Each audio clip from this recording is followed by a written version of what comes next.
जय हिंद साथियों, स्वागत है आप सभी का एजुकेशन के 86 में। दोस्तों आज का ये वीडियो इंपॉर्टेंट है आरआरबी जूनियर इंजीनियर के फॉर्म को भरने को लेकर। फॉर्म कैसे भरना है स्टेप बाय स्टेप इस वीडियो के माध्यम से जानेंगे। कास्ट सर्टिफिकेट के बारे में भी डिस्कस कर लेंगे जब फॉर्म में आएंगे हम लोग। यहाँ पे फीस कितना लग रहा है, क्या ये फीस रिफंडेबल है, इसके बारे में हमने आपको पहले भी बताया है। लास्ट डेट कब तक है इस फॉर्म को भरने को लेकर और आवेदन कैसे करना है, रजिस्ट्रेशन से लेकर प्रिंट तक का सारा सिनारियो हम इस वीडियो के माध्यम से साझा करने जा रहे हैं। तो 7,900 से भी ज्यादा पदों की वैकेंसी निकाली गई है दोस्तों। हम आज देखेंगे इस वीडियो में कि फॉर्म को कैसे भरते हैं। इसके अलावा ये जो अपडेट आया हुआ था तो मैंने इसके ऊपर एक वीडियो बनाया है, जाके इस वीडियो में सारा डिटेल भी आप लोग चेक कर सकते हैं। तो चलिए सीधे लिए चलते हैं इसकी ऑफिशियल वेबसाइट पे। तो दोस्तों आप चैनल पे आएंगे और आरआरबी जेई एजुकेशन की 86 लिखकर सर्च कर लीजिएगा। यहाँ पे आपको ये वीडियो दिख जाएगा जहां पे हमने इसके बारे में सारी जानकारी अप टू डेट कर दी थी। अब आपको सीधे हम लेकर चलते हैं। तो आप आ गए हैं दोस्तों यहाँ पर इसकी ऑफिशियल वेबसाइट पे और यहाँ से अप्लाई का ये लिंक एक्टिवेट किया गया है। अगर आपने पहले कहीं से भी फॉर्म भरा है आरआरबी जेई का तो आप यहाँ पे ऑलरेडी हैव अकाउंट पे यहाँ पे क्लिक कर लीजिएगा इस सेक्शन पे। नहीं तो आपने अगर कभी फॉर्म नहीं भरा है तो क्रिएट एन अकाउंट पे क्लिक करिएगा और यहाँ से आप उस पेज पे आ जाएंगे जहां से आपको इस फॉर्म के बारे में जानकारी दी गई है। Candidate who have already created account, वो अगर एएलपी का फॉर्म भरे हैं आप लोग तो उसी अकाउंट से भी है, या टेक्नीशियन का फॉर्म भरे तो उसी अकाउंट से जो आप आरआरबी जेई का भी फॉर्म भर सकते हैं। इसके लिए आप अकाउंट क्रिएट करने की जरूरत नहीं है, लेकिन नए सिरे से हम जानते हैं। तो यहाँ पे जो है आप क्रिएट अकाउंट किए हैं तो यहाँ पे देखिए पहला जो आपका ऑप्शन है कि आपकी नेशनलिटी क्या है। आप इंडियन है, नेपाली है, भूटानी है या तिब्बतियन है या पर्सन है जो कि origin of Pakistan, Burma, Sri Lanka से आए हुए हैं और भारत में निवास करते हैं। तो आप यहाँ पे सीधे इंडियन सेलेक्ट कर लीजिएगा, पहला चीज। तो दूसरा यहाँ पर है कि अपना नाम आपको अपडेट करना है और यहाँ पे फिर उसको फुल रीनेम रीटाइप करना है। फिर आपसे पूछा रहा है यहाँ पर कि have you change ever your name, मतलब कभी आपने चेंज किया। बहुत सारे लोग क्या होते हैं कि 10th और 12th में अपना नाम चेंज कर लेते हैं। तो अगर किया है तो यस पे कीजिएगा, नहीं किए हैं तो नो पे क्लिक कर लीजिएगा। फिर यहाँ पे डेट ऑफ बर्थ, यही डेट ऑफ बर्थ डालना है जो कि मैट्रिकुलेशन या 10th के सर्टिफिकेट पे आपका है, वही डालना है, क्योंकि यहाँ से आपका एज होगा कैलकुलेट। और यहाँ पे देखिएगा तो ये है आपका retype your date of birth, फिर से आपको डालना है। फिर सेलेक्ट जेंडर, यानी कि आप मेल हैं, फीमेल हैं या ट्रांसजेंडर हैं। तो आप चलिए यहाँ फीमेल का एक छात्रा का फॉर्म भरते हैं हम लोग, ठीक है। फिर यहाँ पर जो है फीमेल वाले सेक्शन पे क्लिक कर लीजिएगा। फादर का नेम उनका डालना है यहाँ पे, फिर से उनके जो है फादर का नेम रीटाइप कर लेना है। मदर का नेम और ये मदर का रीनेम जो है यहाँ पे टाइप कर लेना है। उनका आधार कार्ड नंबर ये बताना है और ये वेरीफाई करना है यूजिंग आधार। और आई डू नॉट हैव आधार, तो यहाँ पे क्लिक कर लीजिएगा। तो आपको यहाँ पर जो है इसके लिए चार्जेस मतलब जो होगा वेरीफाई करने का वो अलग लगेगा, लेकिन इसकी जगह पे कोई एक आपको आइडेंटिटी प्रूफ देना पड़ेगा। कॉन्टेक्ट डिटेल की बात करेंगे यहाँ पे तो आपको अपना ईमेल एड्रेस, मोबाइल नंबर डालना है और उस पे आएगा ओटीपी और ओटीपी को यहाँ पे डाल के इसको भी वेरीफाई कर लेना है। फिर आपको एक अपना पासवर्ड क्रिएट करना है, पासवर्ड कंफर्म यहाँ पे डाल दीजिएगा। फिर इस कैप्चे को यहाँ पे डालकर और ये प्रीव्यू एंड क्रिएट अकाउंट पे क्लिक कर लीजिएगा। तो आपका यहाँ पर अकाउंट हो जाएगा क्रिएटेड, ठीक है। तो यहाँ से आप हो जाएगा, आपके मोबाइल पे एसएमएस आ जाएगा जिसमें कि आपको एक चीज तो क्लियर हो जाएगा, आपका रजिस्ट्रेशन यहाँ से हो जाएगा। अब चलते हैं इसके एप्लीकेशन फॉर्म पे। रजिस्ट्रेशन तो हो गया, अब इसके एप्लीकेशन फॉर्म पे चलते हैं। कौन कौन से वो डॉक्यूमेंट्स लगेंगे। तो सबसे पहले तो आपको बता दूं कि आपको अपना फोटो, सिग्नेचर, अपना रेसिडेंशियल सर्टिफिकेट, कास्ट सर्टिफिकेट, ये सब कुछ रेडी करके रखना होगा क्योंकि यहाँ पे इसको अपलोड भी करवाया जाएगा। दोस्तों आधार को वेरीफाई करवाना बिल्कुल मत भूलिएगा। जैसे ही आप अपना सारा डिटेल डालिएगा आपको यहाँ पर वेरीफाई करने का एक ऑप्शन दिया जाएगा और वहां पे आप टिक करके इसको वेरीफाई कर लीजिएगा। तो आपका आधार यहाँ पर वेरीफाइड दिख रहा है। अब आपको यहाँ पे अपना ईमेल एड्रेस और मोबाइल नंबर डालना है जो कि आपको एक्टिव रखना है टिल आपके एग्जामिनेशन तक। आप अगर एग्जाम में अपीयर होते हैं तो इसी ईमेल आईडी और इसी मोबाइल नंबर पे आपका पैसा रिफंड होने का सूचना भी आपको दिया जाएगा। यहाँ पे आपको जो है ओटीपी आ जाएगा आपके ईमेल एड्रेस पे, इसको यहाँ पे अपलोड कर देना है। फिर उसके बाद मोबाइल नंबर डालना है, उसको भी जनरेट कर लेना है और फिर उसके बाद अपना एक पासवर्ड क्रिएट कर लेना है। जैसे ही आपके प्रीव्यू करिएगा अपने एक क्रिएट अकाउंट करके तो ये सामने आपका एक प्रीव्यू ओपन हो जाएगा। यहाँ पे चेकबॉक्स पे आपको चेक कर लेना है और फिर क्रिएट एन अकाउंट कर लेना है। तो आपका अकाउंट यहाँ से क्रिएट हो जाएगा।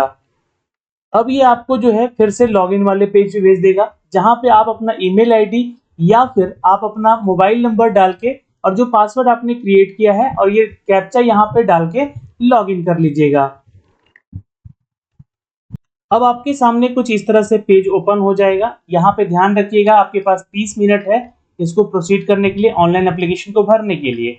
फिर यहाँ पे नीचे आएंगे तो दो तरह का आपको ये फॉर्म दिख रहा है। एक तो पैरामेडिकल का जो फॉर्म आया हुआ है एडवर्टीजमेंट संख्या 4/2024, उसके लिए अगर आप योग्य अभ्यर्थी है तो यहाँ पे क्लिक करके यहाँ से इसका फॉर्म भरिएगा, अन्यथा छोड़ दीजिएगा। आप यहाँ पे फिर आइएगा तो देखिएगा जूनियर इंजीनियर्स के लिए, तो जूनियर इंजीनियर के लिए हम लोग ये वीडियो बना रहे हैं। यहाँ पे आपको क्लिक करना होगा और नेक्स्ट पे क्लिक कर लेना होगा। तो जैसे ही आप यहाँ पे सेलेक्ट करेंगे तो ये पूछेगा कि किस जोन के लिए आप अप्लाई करेंगे। आरआरबी जोन है ये सारे, तो आप जो है सपोज मान लीजिए भोपाल के लिए कर रहे हैं तो भोपाल क्लिक किया और यहाँ पे क्लिक कर लिया और नेक्स्ट पे क्लिक कर देंगे। अब आपके सामने ये आपका पेज ओपन हो जाएगा, जहां से आपका सारा डिटेल जो है दिखेगा, है ना, कि आपने जो भी यहाँ पे अपडेट डाला था वो आपको दिखेगा। लेकिन कुछ डिटेल्स आपको नहीं दिखेंगे, जैसे कि आपका मैरिटल स्टेटस, आप मैरिड हैं अनमैरिड है ये आपको बताना है। रीजन रिलीजन क्या है आपका, हिंदू है मुस्लिम है सिख है ईसाई है। मदर टंग क्या है आपकी, हिंदी है तो हिंदी डाल दीजिएगा, अन्यथा जो है आप डाल सकते हैं। फिर यहाँ से जो है आपको चूज कर लेना है, select your language for examination. Language for examination, किस भाषा में एग्जाम देंगे, इंग्लिश में या हिंदी में, आपके ऊपर डिपेंड करता है। अभी हिंदी सिलेक्ट कर दीजिए। और परमानेंट विजिबल मार्क्स बताना है आपको, यहाँ पे कोई एक मार्क्स जैसे कि आपके चेहरे पे जान आपकी पहचान की जा सके। तो मैंने यहाँ पे डाल दिया इनका अमोल अंडर लेफ्ट आई, ठीक है। तो यहाँ पे इनका जो है आप डाल सकते हैं। अब थोड़ा सा स्पेलिंग मिस्टेक ना हो इसके बात का ध्यान रखिएगा। और यहाँ पे बोल रहा है कि कोई और भी मार्क्स, आइडेंटिटी मार्क्स, तो लिख देते हैं अ कट ऑन हेड, ठीक है। अ कट ऑन हेड इनका है, यहाँ पे आप ही लिख सकते हैं जो भी आपका पहचान चिन्ह है ना।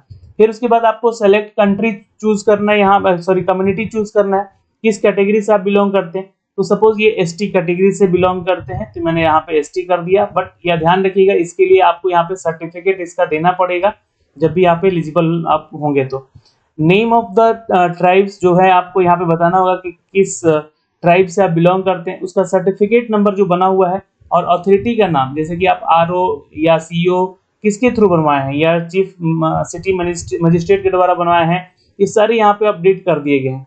तो ये इन्हीं में से किसी से एक आपको बनवाना है ना, अपना जो सर्टिफिकेट है। सपोज मान लीजिए मैंने डीएम लेवल पे बनवाया है यहाँ पे, तो इन्होंने यहाँ पे सिलेक्ट कर लिया।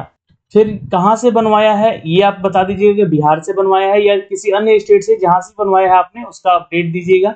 Suppose in date of issue आपके सर्टिफिकेट पे लिखा हुआ कब बनवाया है आपने, है ना, तो पिछले साल का अगर बनवाया है तो ध्यान रखिएगा 1 साल तक आपका जो है ये सब कुछ वैलिड होना चाहिए। वैसे तो कास्ट सर्टिफिकेट आपका लाइफ टाइम वैलिड रहता है, लेकिन फाइनेंशियल सर्टिफिकेट जब भी कभी मांगेगा तो 1 साल पुराना दीजिएगा।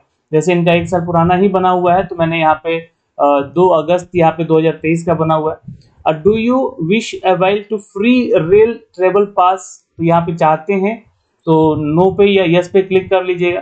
फिर उसके बाद आपको रेलवे नियरेस्ट रेलवे स्टेशन का नाम देना पड़ेगा। सपोज मैंने यहाँ पे नाम दे दिया एक शहर का यहाँ पे। फिर अपलोड वैलिड कास्ट सर्टिफिकेट, आपको यहाँ पे अपना कास्ट सर्टिफिकेट अपलोड करना होगा। अगर आपने नहीं किया यहाँ पे तो ये सारी चीज नहीं मांगी जाएंगी आपसे और अपने खर्च पे आपको जाके एग्जाम देना होगा। फिर आपको यहाँ पे अपना परमानेंट एड्रेस डाल देना है और परमानेंट एड्रेस को यहाँ प्रेजेंट एड्रेस और परमानेंट एड्रेस डाल देना है। अगर दोनों सेम है तो यहाँ पे क्लिक कर लीजिएगा। अब आपका यहाँ पे जो है पर्सनल डिटेल फिल हो गया। अब अदर डिटेल पे आते हैं, जहाँ पे अगर आप एक सर्विसमैन हैं तो यहाँ पे सिलेक्ट करके बताइएगा यस। तो यस पे अगर हैं तो इसके बारे में आपको सारा डिटेल देना होगा, है ना, किस सेक्शन में आप जॉब कर चुके हैं, रैंक क्या था, डेट ऑफ अटेंशन कब से तक कब तक का था, है ना। तो ये आपको सारा अपना एक्सपीरियंस डिटेल देना होगा यहाँ पे। और नहीं है तो नो पे क्लिक करके आगे बढ़िएगा, ठीक है। Are you a personal disable है तो यस पे क्लिक कीजिएगा। अगर आप हैं डिजेबल कैटेगरी के छात्र हैं तो अपने बारे में सारा डिटेल यहाँ पे देना होगा और ये सारी अपडेट यहाँ पे आपको अपडेट करना होगा, है ना, कि आप परमानेंट डिसेबिलिटी में हैं या पीडब्ल्यूडी उसके सर्टिफिकेट क्या है, आपके नंबर क्या है, उसको अपलोड भी करना होगा। अगर नहीं है तो नहीं नो करके आगे बढ़िएगा। आप ईबीसी से बिलोंग करते हैं तो मैंने तो यहाँ का एसटी कैटेगरी से बिलोंग किया है, जिसका फॉर्म भर रहा हूँ, तो नो पे क्लिक करके आगे बढ़ेंगे, ठीक है। तो अभी क्या है यहाँ पर कि detail of serving railway applicant के तौर पे आप कहीं जॉब किए हैं, यस कीजिएगा तो उसका डिटेल मांगेगा यहाँ पे, है ना, आप कितने साल किए हैं, किस जोन में किए हैं, प्लेस ऑफ वर्किंग क्या था, और नहीं किए हैं तो नो पे आगे करके आप आगे बढ़ेंगे। फिर करेंट एम्प्लॉयमेंट डिटेल मांग रहा है यहाँ पे, तो अभी कहीं जॉब कर रहे हैं तो बताइएगा कि इन सभी में कहाँ कर रहे हैं, और नहीं तो एनए पे क्लिक कर लीजिएगा, नॉट एप्लीकेबल पे, है ना। और फिर इसके बाद जो है आपको अपना एक बैंक डिटेल देना होगा, क्योंकि क्या है, बैंक डिटेल देना इसलिए जरूरी है क्योंकि इसी बैंक डिटेल के आधार पे आपका पैसा वापस भी किया जाएगा जब आप एग्जाम में अपियर हो जाएंगे और आपका एग्जाम निकलता है या नहीं भी निकलता है तो इनका एक बैंक डिटेल डाल देते हैं यहाँ से। अब आपने यहाँ पे अदर डिटेल डाल दिया, अब आपका यहाँ पे एजुकेशनल क्वालिफिकेशन और फिर डॉक्यूमेंट अपलोड करना है और प्रीव्यू करके पेमेंट करना है। तो यहाँ पे जो है मैट्रिकुलेशन का पूछ रहा है कि कहाँ से किया है, तो सपोज इन्होंने बिहार से किया है, किस जिले से किया है, तो रोहतास से, बोर्ड कौन सा था, तो मान लीजिए इनका बीएसईबी पटना बोर्ड था, है ना, तो यहाँ पे जो है इनका बीएसईबी पटना कर देते हैं। और डेट ऑफ पासिंग कब का था यहाँ पे इनका, तो ये भी आप डाल देते हैं यहाँ पे इनका। और अगर अदर डिटेल आप डालना है तो यहाँ पे ऐड कीजिएगा, तो एक और खुल जाएगा यहाँ पे अदर डिटेल। यहाँ पे मैट्रिक आपका सक्सेसफुली यहाँ पे अपडेट हो गया। अदर क्वालिफिकेशन में जैसे कि आपने डिप्लोमा किया है, क्योंकि जो क्वालिफिकेशन है यहाँ पे बैचलर ऑफ साइंस वाले अप्लाई कर सकते हैं, डिग्री इन इंजीनियरिंग वाले कर सकते हैं, और मैट्रिकुलेशन के आधार पे यहाँ पे जो है प्लस जो है डिप्लोमा आपने किया है तो वो भी कर सकते हैं। तो यहाँ पे जो छात्र है ये bachelor of degree in engineering किए हैं, किस डिसिप्लिन में किए हैं तो ये आपको बताना होगा। इन्होंने किया है इलेक्ट्रिकल से, और यहाँ पे सब स्ट्रीम क्या है आपका, तो इनका इलेक्ट्रिकल ही है, तो डबल ही मैं डाल दे रहा हूँ यहाँ पे, आपकी जो भी है आपका डाल लीजिएगा, है ना। और यहाँ पे क्या है कि कौन से स्टेट से किया है, तो इन्होंने किया है गुजरात से, और डिस्ट्रिक्ट क्या है यहाँ पे इनका, तो खेड़ा है यहाँ पे, और यूनिवर्सिटी का नाम क्या है यहाँ पे, तो RTEE, ठीक है। और पासिंग ऑफ ईयर क्या था इनका वो डाल देना है। इन्होंने अपना ये भी डिटेल डाल दिया। अब तीसरा कोई है तो वो आप डाल सकते हैं, जैसे कि आपने इसके अलावा भी कोई कोर्स किया है तो वो भी डाल सकते हैं, अन्यथा इसको आगे करके प्रोसीड कर सकते हैं, नेक्स्ट पे क्लिक कर सकते हैं। तो ये आपका जो है यहाँ पे आप फोटो मांगेगा, जो कि फोटो का साइज जो है 320 इंटू 240 पिक्सल में होना चाहिए। आपको यहाँ से ब्राउज कर लेना है। ब्राउज करने के बाद यहाँ पे सिग्नेचर जो कि 60 इंटू 140 के पिक्सल में होना चाहिए, यहाँ पे आप ब्राउज कीजिएगा, और 70 KB से ज़्यादा नहीं होना चाहिए दोनों फोटो, ये ध्यान रखेंगे। फिर सेव एंड नेक्स्ट पे क्लिक करके आगे बढ़िएगा और फाइनली प्रीव्यू कर लीजिएगा। तो यहाँ से छात्र का फोटो और सिग्नेचर जो है अपलोड कर लेते हैं। तो ये भी इनका अपडेट हो गया यहाँ पे।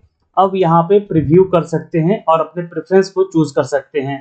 तो यहाँ पे देखिएगा तो ये आपका कैटेगरी वाइज जो है, जो भी आपका जोन है वो दिया गया है, पोस्ट वाइज जोन दिया गया है। अब आपको यहाँ पे ऐड करते जाना है। यहाँ पे ऐड हो रहा है इन सभी जोन को जो भोपाल जोन से संबंधित हैं, यहाँ पे आप इसको ऐड कर सकते हैं। किसको प्रेफरेंस पहले देना चाहते हैं किस पोस्ट को, इसको एक बार थोड़ा थ्रोली रीड आउट कर लीजिएगा कि सिग्नल में आपको जाना है या डीजल इलेक्ट्रिकल में जाना है। चूंकि इनका इलेक्ट्रिकल इंजीनियरिंग से संबंधित था तो यहाँ पे आपको रहेगा। फिर I have exercise and check my order पे क्लिक कर लीजिएगा, जो भी आप है अपने सोच बूझ से यहाँ पे चीजें डाले हैं। और यहाँ पे फिर प्लेस डाल दीजिएगा कि किस जगह से आप फॉर्म भर रहे हैं, और प्रीव्यू एप्लीकेशन कर लीजिएगा। यहाँ पे चीज भूलिएगा नहीं, अपना एग्जाम ग्रुप सिलेक्शन कर लीजिएगा, है ना। तो अपना एग्जाम ग्रुप के लिए यहाँ पे आपने सोच समझ के इलेक्ट्रिकल और अलाइड इंजीनियरिंग से संबंधित ग्रुप को चूज किया है। कुछ इस तरीके से जो है आपका यहाँ पर ये प्रीव्यू हो जाएगा। ये पूरा चेक कर लीजिएगा, उसके बाद फाइनल सबमिट करके पेमेंट कर दीजिएगा। अब आपसे यहाँ पे 250 रुपये का फीस चार्ज किया जा रहा है, क्योंकि आपने इसके लिए जो है ST कैटेगरी से फॉर्म भरा था। अगर आप जनरल कैटेगरी OBC कैटेगरी से फॉर्म भरते हैं तो यहाँ पे आपको जो है 500 रुपये का फीस जमा करना पड़ता। और रिफंड पॉलिसी यहाँ से पढ़ लीजिएगा, क्योंकि मैंने आपको बताया कि जब तक आप अपीयर नहीं होंगे एग्जाम में तब तक आपको ये पैसा वापस नहीं होगा। तो एटलीस्ट अपीयर हो जाइएगा तो आपको यहाँ से जो है पैसे रिफंड भी हो जाएंगे। और अब यहाँ से आके आपको पेमेंट कर देना है SBI के थ्रू, या फिर आप जो है अपने पे वॉलेट के थ्रू पेमेंट कर सकते हैं। तो कुछ इस तरीके से जो है आप अपना फॉर्म भर सकते हैं। तो दोस्तों मैंने इसका फॉर्म भर के आपको कंप्लीट बताया। वीडियो को शेयर कर दीजिएगा, और वीडियो अच्छी लगी हो तो एक लाइक भी जरूर कर लीजिएगा। इस वीडियो के माध्यम से हमने आरआरबी जेई का फॉर्म भरने का तरीका आपको बताया। इसी तरीके से जो है आप अपना फॉर्म भी भर सकते हैं। All the best, good luck, जय हिंद।